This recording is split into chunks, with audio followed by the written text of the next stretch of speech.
مدیہ شبرا کو ویلکم کرتی ہے اور اس کو بولتی ہے کہ تمہاری بیٹھتا تھا اس لیے تمہارے لیے آئس کریم منگوائی ہے، اور شبرا بولتی ہے آج تم اتنی حسین لگ رہی ہو، اور شبرا بولتی ہے کہ تمہارا وہ عجیب سا شور کہاں ہے، تو مدیہ بولتی ہے تم سے ڈر کے وہ چھپ کے کہیں بیٹھا ہوگا۔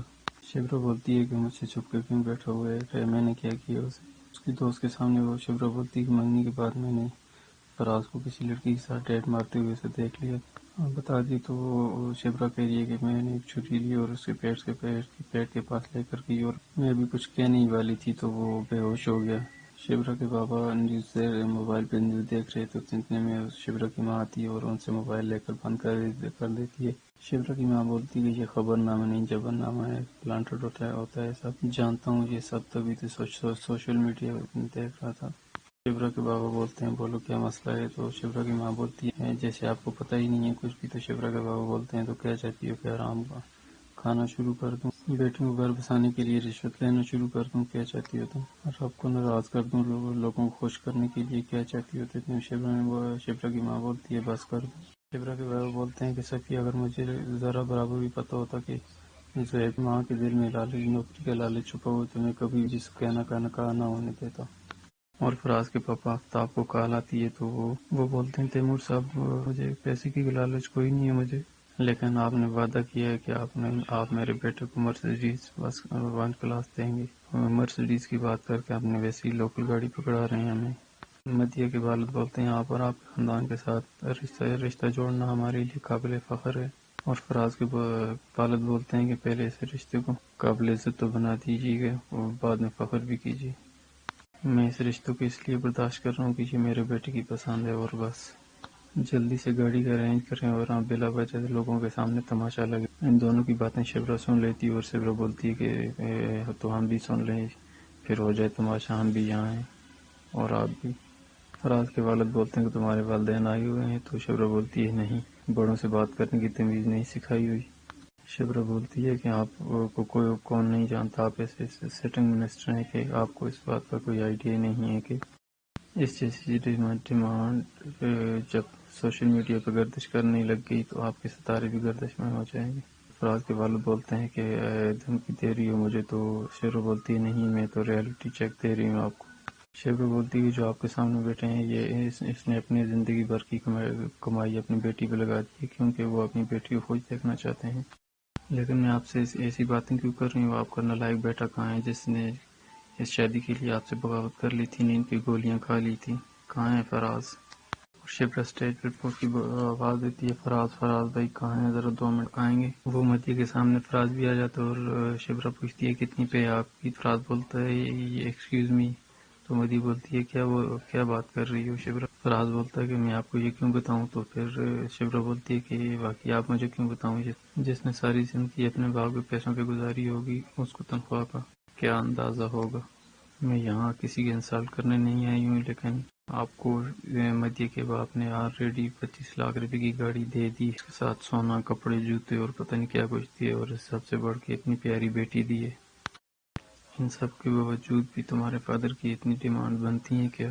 یہ ڈیمانڈ صحیح ہے کہ غلط ہے؟ یہی سن کے پھر وہ اپنے والد کے پاس آتا ہے۔ فراز اپنے والد کے پاس آ کے بیٹھتا ہے اور بولتا ہے ود رانگ ڈیڈ، لوگ ہماری بہت عزت کرتے ہیں، اسپیشلی آپ کی۔ تماشا بن رہا ہے یہاں پہ، مجھے صرف مدیہ چاہیے اور کچھ نہیں بس۔ فراز اپنے روم میں آتا ہے اور مدیہ کے پاس بیٹھتا ہے۔ شامیر کی کال آ جاتی ہے۔ شامیر بولتا ہے کہ میرا نکاح مدیہ سے ہوا ہے، تم سے نہیں، تو کال بند کر دیتا ہے، اور مدیہ بولتی ہے گفٹ، تو فراز بولتا ہے لایا ہوں، تو مدیہ بولتی ہے کھو گئی، مل نہیں رہی، تو فراز بولتا ہے ویٹ مل رہی ہے، میرے پاس ہے۔ وہ اپنی جیب سے ایک رنگ نکالتا ہے تو مدیہ بولتی ہے پوسٹ کے بغیر، اور اتنے میں دروازے پہ دستک ہوتی ہے تو مدیہ بولتی ہے دروازے پہ کوئی آیا ہے، تو فراز بولتا ہے یار چوکیدار خرچی مانگنے کے لیے آیا ہوگا۔ مدیہ بولتی ہے اٹھو جا کے دیکھو، تو فراز اٹھ کے جا کے دیکھتے جیسے دروازہ کھولتا ہے تو سامنے شامیر کھڑا ہوتا ہے۔ شامیر بولتا ہے سوری مدیہ، مجھے ایسے تمہارے روم میں نہیں آنا چاہیے تھا، ٹیک یور ٹائم، میں یہیں بیٹھا ہوں، ضروری بات کرنی ہے۔ مدیہ بیڈ سے اتر کے شامیر کے پاس آتی ہے تو مدیہ بولتی ہے آپ کیا جاننا چاہتے ہیں شبرا کے بارے میں؟ فراز بولتا ہے لیٹ جا یار، لیٹ کے بات کر لے، بیٹھا کیوں ہے؟ شمیر بولتا ہے کچھ بھی جو آپ کا دل کرے، تو مدیہ بولتی ہے بھول جاؤ اسے۔ مدیہ بولتی ہے تم دونوں کی دنیا بہت الگ ہے، یہ گاڑی پیسہ یہ سب مٹی سے بھی زیادہ حقیر سمجھتی ہے۔ شمیر بولتا ہے اتار لیں گے کوئی مسئلہ نہیں ہے، لیکن اس کو پسند کیا ہے؟ مدیہ بولتی ہے اسے وہ پسند ہے جو اس کے بابا چاہتے ہیں۔ شمیر بولتا ہے اسے کیا پسند ہے؟ اس کے بابا کو کیا پسند ہے؟ شمیر بولتا ہے بولو کیا کرنا ہوگا، تو مدیہ بولتی ہے جو تم چاہ کے بھی نہیں کر سکتے، جو بدل بھی نہیں سکتے۔ تو شمیر بولتا ہے مطلب؟ تو شمیر کچھ دیر بیٹھتا ہے اور پھر بولتا ہے کہ جا رہا ہوں۔ تو مدیہ بولتی ہے جاتے ہوئے دروازہ بھی لاک کر دینا باہر سے۔ تو شمیر بولتا ہے ایسے بولو یہ نہیں لاک کر سکتا۔ شمیر جاتا ہے تو مدیہ اور فراز دونوں بولتے ہیں bye see you best of luck. Zohaib اپنی ماں سے بولتا ہے کہ مامو جان کو آپ جانتی تو ہیں کتنے اسٹرکٹ ہیں وہ، مجھے نہیں لگتا وہ میری نوکری کے لیے سفارش کریں گے۔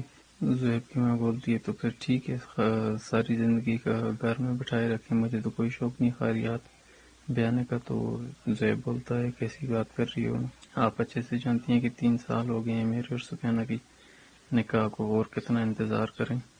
تو یہ نکاح کرنے سے پہلے سوچنا چاہیے تھا نا کہ کتنا کہا تھا کہ زبیر صاحب کی بیٹی سے شادی کر لو، جہیز میں نوکری کے ساتھ ساتھ گاڑی تک مل جاتی۔ زہیب بولتا ہے شادی کا سوچا تھا، کاروبار کا نہیں۔ زہیب کی ماں بولتے ہیں یہ جو رشتے ہوتے ہیں ان کے پیچھے کاروبار ہی چھپا ہوتا ہے، اگر یہ کچھ حاصل نہ ہو تو بھی کسی کام کے نہیں۔ شمیر کے والد دونوں ناشتے کے ٹیبل پہ بیٹھے ہوتے ہیں۔ شمیر کے والد دو جو بات کرتے ہیں کہ وہ حالات اب پہلے جیسے نہیں رہے، جو لوگ ہم سے نظر نہیں ملا رہے تھے اب وہ ہمارے سامنے کھڑے ہو رہے ہیں۔ امی جان کے خلاف پارٹی میں بیٹھ کے کون چال چل رہا تھا، اب اسمبلی میں بیٹھ کے فارورڈ بلاک کی باتیں کر رہے ہیں۔ سب نظر آ رہا ہے مجھے، پریشان مت ہوں، سب سنبھال لوں گا میں۔ شمی کی والد بولتے ہیں کہ میں تو ایک ضروری بات کرنی تھی، تو وہ بولتے ہیں واٹس یور پرابلم فرا؟ تو شمیر بولتا ہے کہ آپ سب جانتے ہیں کہ کتنی اچھی ہے، کتنا خیال رکھتی ہے۔ تو زیب بولتا ہے کہ میں اسے اپنی ماں کا خیال رکھنے کے لیے رکھا تھا، آپ سے عشق لڑانے کے لیے نہیں۔ اور شمیر کو بولتے ہیں کہ شمیر آگے بولو، جو ہو گیا سو ہو گیا۔ شمیر کے والد بولتے ہیں بھول جاؤ اسے۔ تو شمیر بولتا ہے بھول جاؤں؟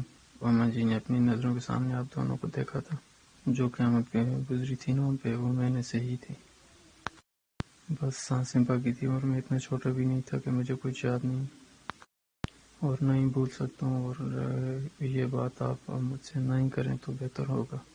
فراز بولتا ہے سوچ لے شمیر، تو نے بھی یہاں کی بسیں دیکھی نہیں ہیں، اندر کیسے جا پائے گا؟ شمیر بولتا ہے وہ لنڈن کی بہت سی بسوں میں سفر کیا میں نے، ہو جائے گا۔ فراز بولتا ہے لنڈن میں ڈبل ایٹر بس چلتی ہے، یہاں پہ WR، اور شمیر جا کے ایک بس پہ چڑھ جاتا ہے جس بس میں شبرا ہوتی ہے، اور اچانک شمیر کی طبیعت خراب ہو جاتی ہے اور بس سے اتر جاتا ہے، اور اتنے میں اس کا دوست فراز جو ہے پانی لے کے آ جاتا ہے۔ پانی پینے کے بعد شمیر فراز سے بولتا ہے یار یہ غریب لوگ بسوں میں کیسے ٹریول کرتے ہیں، سانس بند ہو گئی تھی میری۔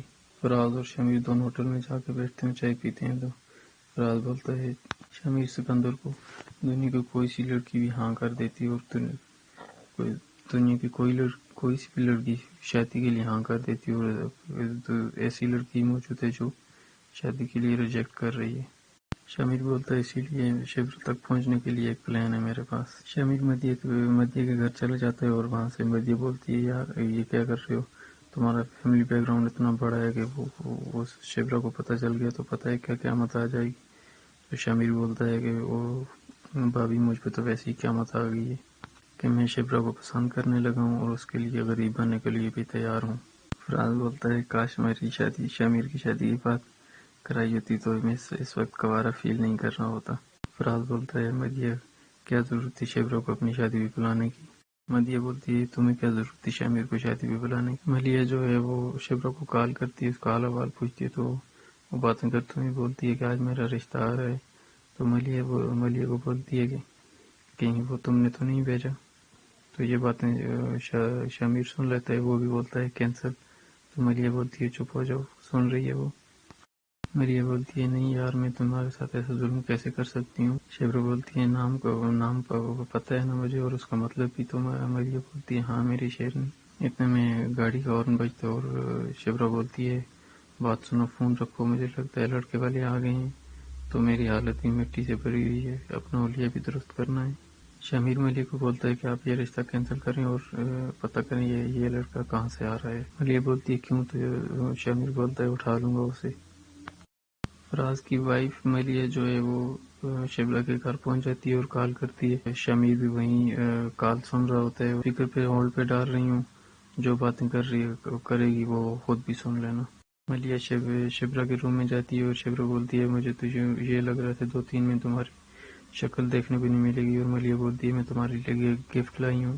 فراز کا ماننا ہے کہ آج ہم ایک ہیں تو اس کی وجہ تم ہو، اس لیے تمہارے لیے یہ گفٹ ہے۔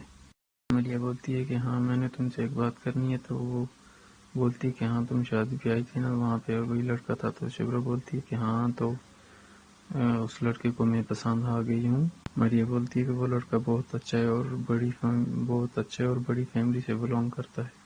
شبرا بولتی ہے کہ اسے کہو کہ رشتہ لے کر آ جائے، بابا سے مل لے۔ ملیح بولتی ہے کہ تمہاری کوئی پسند نہیں ہے؟ تو شبرا بولتی ہے نہیں، جو پسند بابا کی ہوگی وہی میری ہوگی۔